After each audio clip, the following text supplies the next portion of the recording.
Hello जी, good morning. और आज हम करेंगे व्यंजन किसे कहते हैं। अभी हमारा जो टॉपिक है आज हम हिंदी में पढ़ेंगे और हिंदी में पढ़ेंगे व्यंजन किसे कहते हैं।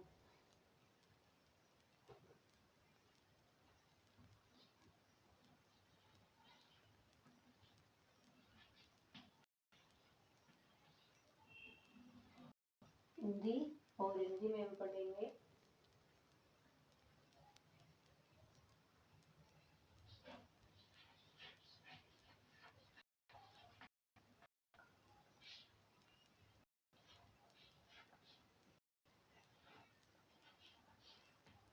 व्यंजन किसे कहते हैं। व्यंजन करेंगे, हमारा जो टॉपिक रहेगा वो व्यंजन रहेगा। हम आगे व्यंजन को डिफाइन करेंगे, कैसे कैसे क्या क्या है।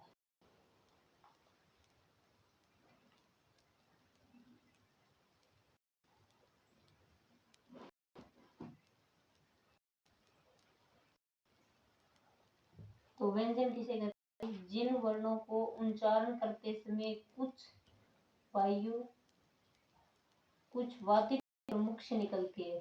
जिन वर्णों को उच्चारण करते समय जो हवा होती है वो मुंह से कुछ बाधित होकर निकलती है, कुछ उसमें टकराव होते हैं, तो उन्हें व्यंजन कहते हैं। उन्हें क्या कहते हैं, हम व्यंजन कहते हैं। तो जिन वर्णों के उच्चारण करते समय, तो इसकी हम डेफिनेशन लिख लेते हैं। पहले क्या लिखेंगे, जिन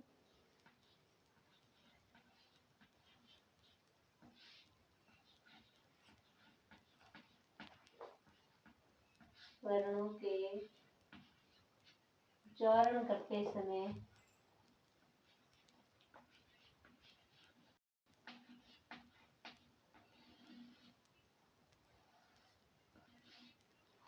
उच्चारण करते समय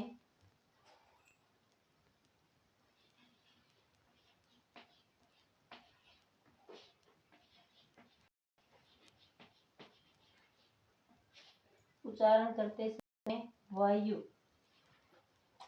जो हवा होती है, वायु होती है, वायु कुछ बाधित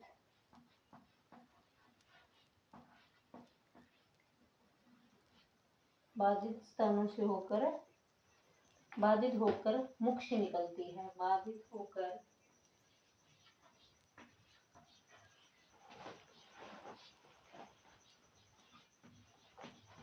मुख से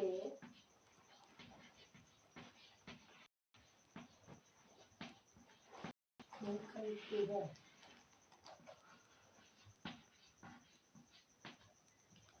जो स्वर होते हैं वो सीधे हमारे मुख से निकल जाते हैं, पर जो व्यंजन होते हैं उनको बोलते समय जो हवा होती है वो कुछ बाधित होकर मुंह से निकलती है, तो उसे हम क्या कहते हैं, व्यंजन कहते हैं।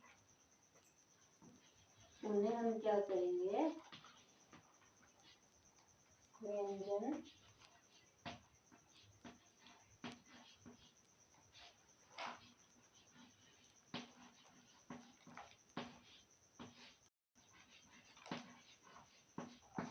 उसे हम क्या कहते हैं, व्यंजन कहते हैं। तो व्यंजन की कुल संख्या कितनी, इनकी जो संख्या होती है ना, इनकी जो संख्या होती है वो कितनी होती है, इनकी संख्या 39। व्यंजन की संख्या कितनी होती है, 39 है। संख्या इनकी 39 है। व्यंजन की संख्या कितनी है, 39। इसके बाद हम आगे करते हैं स्पर्श व्यंजन। स्पर्श व्यंजन कहाँ होते हैं, मैं तक स्पर्श व्यंजन होते हैं। व्यंजनों की कुल संख्या 39 होती है। इसके बाद हम करते हैं स्पर्श व्यंजन।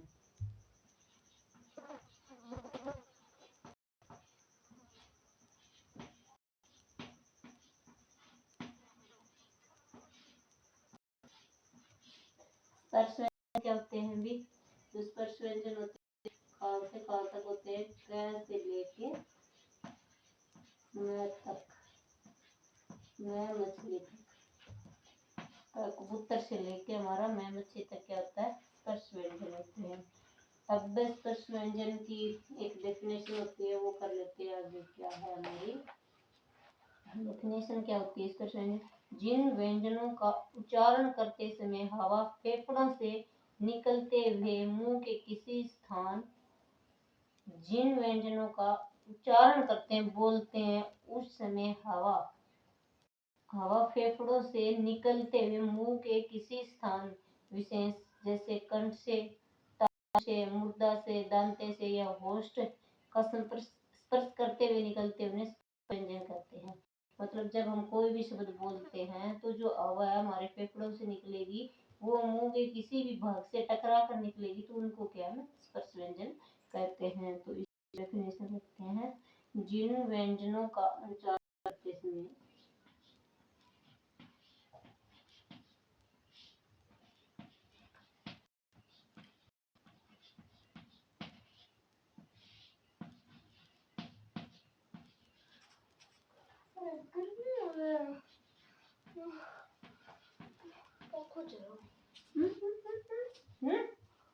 बाद में बैठ जा, गड़कन बैठ जा। उच्चारण करते समय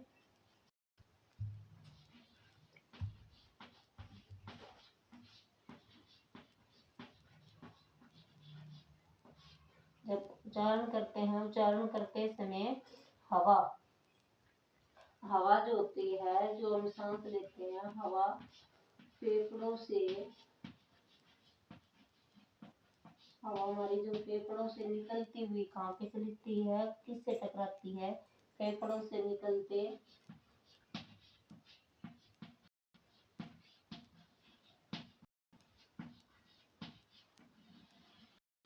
फेफड़ों से निकलते हुए मुंह,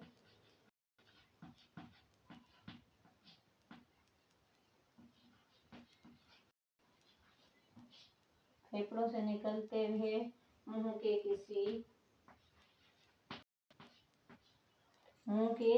किसी विशेष स्थान से,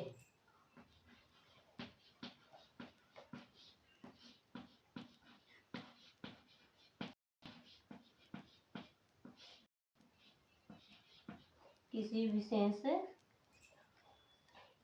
स्थान विशेष से टकराती है। किसी स्थान विशेष,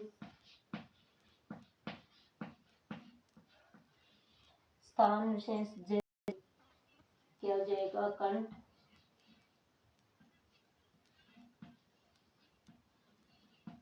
हमारा कंठ हो गया। इसके बाद में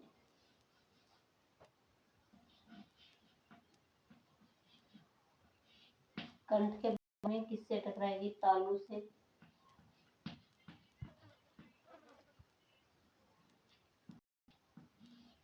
तालू के बाद में किससे टकराएगी? मुर्दा से। मुर्दा के बाद में किससे टकराएगी? हमारे दंत से, जो हमारे दांत होते हैं उनसे टकराती है।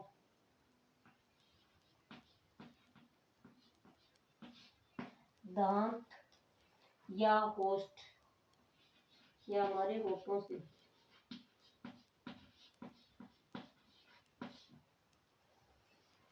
होस्ट का स्पर्श करते हुए, का स्पर्श मतलब उनको छूते हुए, का स्पर्श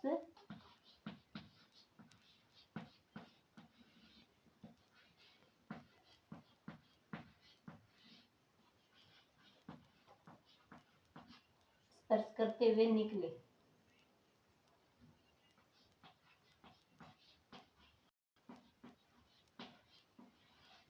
स्पर्श करते हुए निकले उनको हम क्या बोलते हैं? स्पर्श व्यंजन कहते हैं। उन्हें क्या कहते हैं भाई? उन्हें स्पर्श व्यंजन कहते हैं।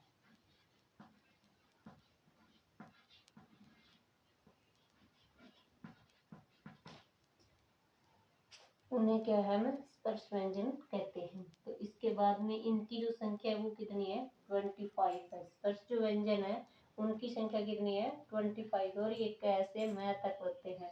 और जो व्यंजन होते हैं इनकी संख्या कितनी होती है, इनकी संख्या 39 होती है।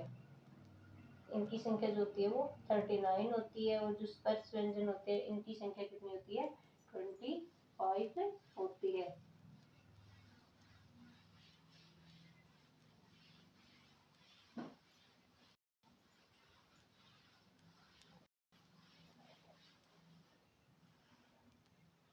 जो स्पर्श व्यंजन होते हैं उनकी संख्या नहीं होती है भी, उनकी जो संख्या होती है वो, इनकी जो संख्या होती है वो 25 होती है।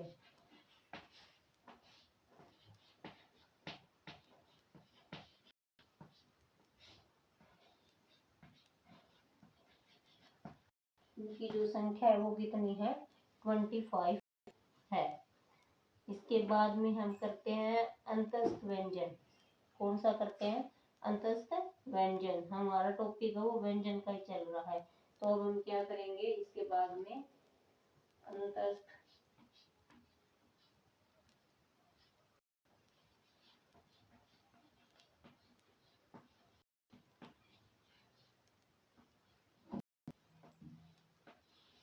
अंतस्थ व्यंजन। इसके बाद में हम क्या करेंगे, अंतस्थ व्यंजन। अंतस्थ जो व्यंजन होते हैं इनका हम देख लेते हैं क्या होते हैं। जिन व्यंजनों का उच्चारण जीभ, तालु, दांत, होस्ट के संपर्क से के परस्पर सटाने से होता है, किंतु कहीं भी स्पर्श नहीं हो पाता, उन्हें अंतस्थ व्यंजन कहते हैं।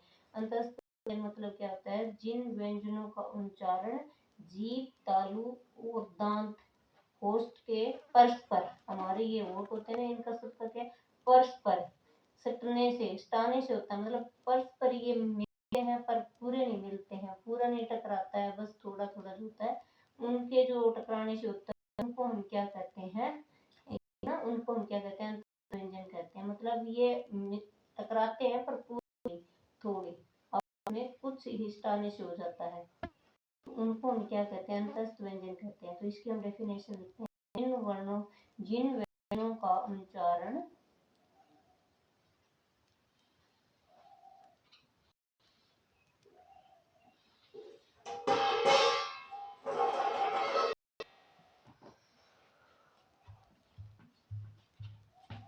जिन व्यंजनों का उच्चारण जिन व्यंजनों का उच्चारण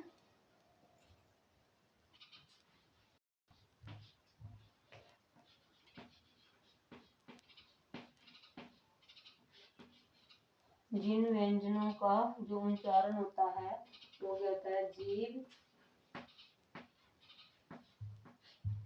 दांत,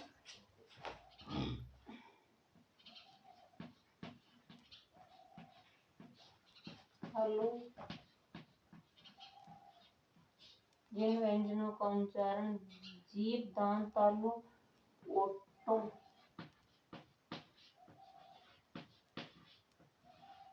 ये परस्पर मतलब आपस में, परस्पर का मतलब क्या होता है, आपस में, परस्पर सटाने से होता है। किससे हो जाता है, सटाने से होता है।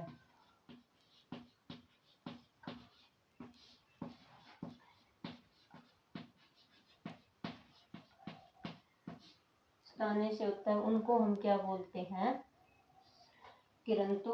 सटाने से होता है किंतु, ये क्या है, में पूर्णतः नहीं मिलते हैं, किंतु कहीं भी पूर्ण स्पर्श नहीं होता, किंतु कहीं भी पूर्ण मतलब आपस में नहीं मिलते हैं, छूते नहीं है, स्पर्श नहीं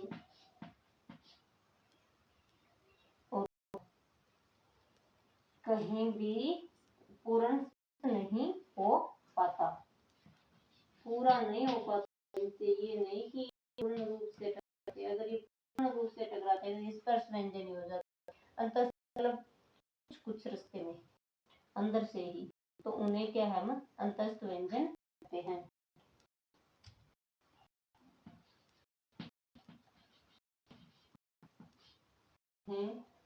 अंतस्थ